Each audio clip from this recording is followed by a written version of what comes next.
A very good morning, children. Welcome to science class. In this atomic structure unit, we have seen about John Dalton's atom model, J.J. Thomson's atom model, and then fundamental particles or subatomic particles. What are called subatomic particles? Yes, protons, electrons and neutrons are called subatomic particles. So we have seen the discovery of electrons in the last class. So today we are going to see about discovery of protons and neutrons. So first, discovery of protons. In 1886, Goldstein observed positive rays in the anode ray experiment. But in 1909, Rutherford discovered the proton in gold foil experiment. Now we'll see the experimental setup of emission of protons. So a long tube is filled with hydrogen gas. The tubes with a perforated cathode emits a glow at the cathode end.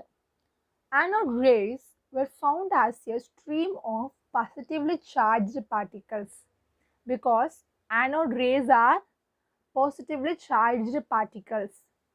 Since these rays originated from the anode, they were called as anode rays or canal rays or positive rays. So since the anode rays are originated from the anode, that is the positively charged plate, they were called anode rays or positive rays or canal rays. This is the experimental setup of emission of protons. Here you can see the two charged plates, that is one is positive and another one is negative. So negative plate is called cathode. Here we are using the perforated cathode, and the positive charged plate is called anode. So anode means is positively charged plate. Here the anode rays are coming from the positively charged plate. So it is called anode rays or canal rays or positive rays. Now we'll see the properties of anode rays. Anode rays travel in straight lines. Secondly, anode rays are made up of material particles because it is positively charged particles, that is protons. So anode rays are deflected by electric and magnetic field. Because anode rays are positively charged particles, so they are deflected by both electric and magnetic field as it is same that of the cathode rays. Since they are deflected towards the negatively charged plate, that is cathode, they consist of positively charged particles. So as we know that anode rays are a stream of positively charged particles. So it is just deflected towards the negatively charged plate. And then the properties of anode rays depend upon the nature of the gas taken inside the discharge tube. And the mass of the particle is the same as the atomic mass of the gas taken inside the discharge tube. So for example, when hydrogen gas was taken in a discharge tube means the positively charged particles obtained from the hydrogen gas were called protons. So protons are positively charged particles. Here what happens is that each of these protons are produced when one electron is removed from one hydrogen atom. So in hydrogen atom, one electron and one proton is there. If I am removing the one electron from the hydrogen atom means it becomes positively charged, that is one proton is there, so it becomes hydrogen ion. So a proton can be defined as an hydrogen ion, H plus. Hydrogen ion means H plus. So when hydrogen atom it loses one electron means it becomes hydrogen ion. It becomes a proton. Next we will see the discovery of neutrons. Neutrons were discovered by James Chadwick in 1932. So the main properties of neutrons are neutrons carries no charge. So neutron has no charge. It is a neutral particle. Its mass is equal to that of a proton, that is 1.6 into 10 to the power of minus 27 grams. So proton and neutron's mass is equal.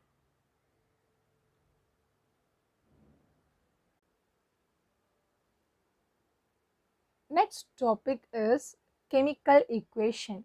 This is very important topic. So first of all, what is chemical equation? The symbolic representation of a chemical reaction in the form of symbols and formulae are called chemical equation. So general form of chemical equation is reactants, aromatic and then products. So reactants are on the left side of the chemical equation and the products are on the right side of the chemical equation.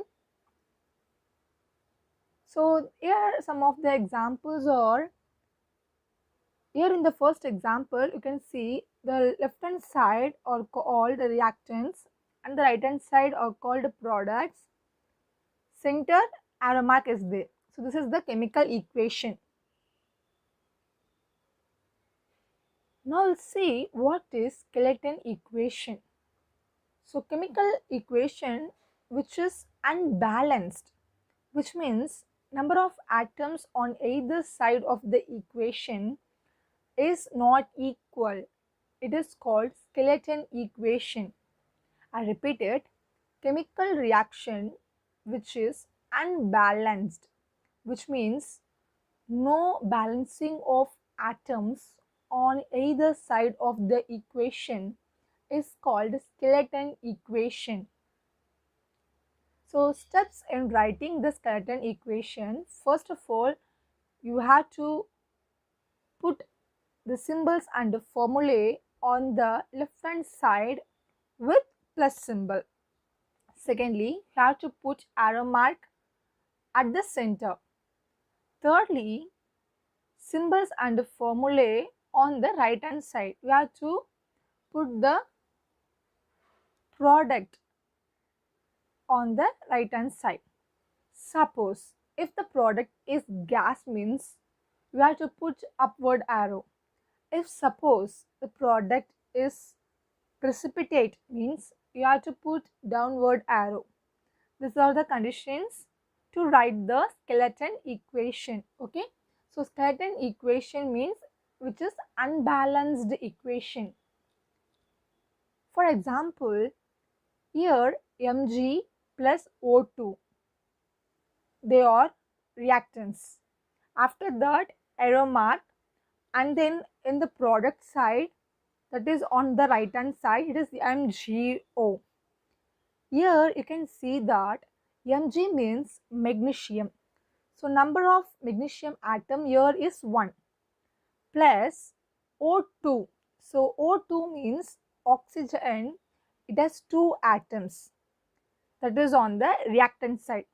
But you can see that in the product side Mg is 1 atom, it's fine. But oxygen here is only 1 atom. But in the reactant side oxygen has 2 atoms. But in the product side oxygen is only 1 atom. So now this equation is unbalanced one because mass is not same on both the sides of the equation. So what we have to do is that we need to balance this equation. Before that, what is a balanced equation? So the equation in which the number of atoms of all the molecules is equal on both the sides of the equation is known as a balanced chemical equation. Then only the law of conservation of mass must be satisfied. I repeat it, balanced equation means number of atoms on either side of the equation must be equal. Then only the law of conservation of mass must be satisfied. Now we'll see the steps in balancing the chemical equation. First, we have to write the word equation. If it is hydrogen, H means hydrogen, O means oxygen. So hydrogen and oxygen combines to form water molecule. Secondly, you have to write the skeleton equation. As we know that how to write the skeleton equation, right? So if it's hydrogen means hydrogen molecule, you have to put it as H2 plus oxygen means O2. When H2 plus O2 combine to form water, water formula is H2O. And third step is select the element which is to be balanced first. Here hydrogen is one element and oxygen is other element. Now we have to select the element which is to be balanced first. How to select it? So number of times that particular element occurs on both the sides. Here H element is the particular element occurs on both the sides number of times. Next is preference must be given to the elements according to their atomic masses. Here the preference must be given to the oxygen because oxygen has the higher atomic mass. In the periodic table, you can see that the first element is hydrogen. So its atomic mass is very less than the oxygen. So we have to give preference to the oxygen because it has higher atomic mass. So in fifth step is balance the equation on the right hand side. For example, if it is H2 plus O2 which comes H2O water. Now just tell me two hydrogen atoms and two oxygen atoms are there in the reactant side. But in the product side, what can you observe? Two hydrogen atoms are there, but only one oxygen atom is there. So what we have to do is we need to balance this equation. So put 2 before that H2O on the right hand side. So it becomes 2H2O. Then finally balance this equation on the left hand side. So now we have just put 2 before H2O. Now tell me how many hydrogen atoms and oxygen atoms are on both the sides of the equation? Yes, 2 hydrogen atoms and 2 oxygen atoms are there in the reactant side. But in the product side, 4 hydrogen atoms and 2 oxygen atoms are there. So in the product side, the hydrogen atoms are more than the reactant side. So what now we have to do is, we have to balance on the reactant side. So just put 2 before the H2. So now the equation is balanced. On both the sides, the number of hydrogen atoms is 4 and oxygen atoms is 2. So now the chemical equation is balanced. So this is how we have to balance the chemical equation. So now this is an activity time. So the question is, I am one of the subatomic particles in an atom. I have no charge. Who am I?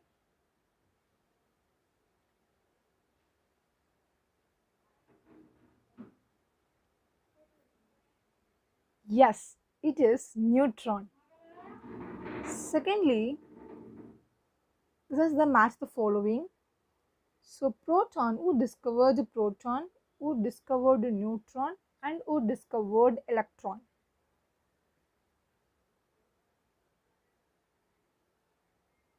So proton was discovered by Goldstein, neutron was discovered by James Chadwick, and electron was discovered by William Crookes.